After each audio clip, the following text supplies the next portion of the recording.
And we have Rachel here. Answer that question, please, however you like. Okay. This is no fixed position, because when you formulate the question, you're assuming a certain kind of course, a certain kind of pedagogy, almost canon, anti-canon.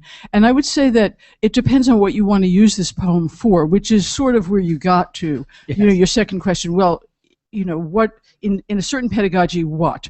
So I would say that, well, for sure he's in all the anthologies and he's meaningful to people. So by that token, just simply, sure, he's a 20th century Thanks American. for a generous interpretation of my question. Right, yeah. He's a 20th century American poet. He's not necessarily a 20th century modernist poet. So if you want to say modern American poetry, you really have to split whether you mean modernist 20th century only and just living at that time and writing, or whether you mean modern as modernist, meaning having certain rhetorical moves and certain aesthetic, intellectual moves that are probably more than only colloquial speech, although that is absolutely right.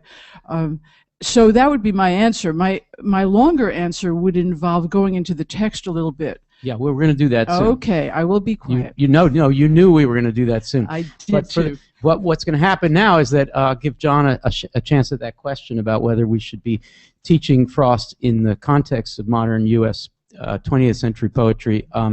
And then what I'll do is I'll play Frost performing the poem, and then we'll just start talking about the poem itself, the words and lines and concepts. So, John, it's all yours. Well, I sure would teach him in a course on 20th century / contemporary poetry, because I think that his practice conditioned all American poetry past him. And there's really good reasons for it, some of which have been enumerated here, but I'll give you one specific, which I have done in classes, and I recommend it to teachers.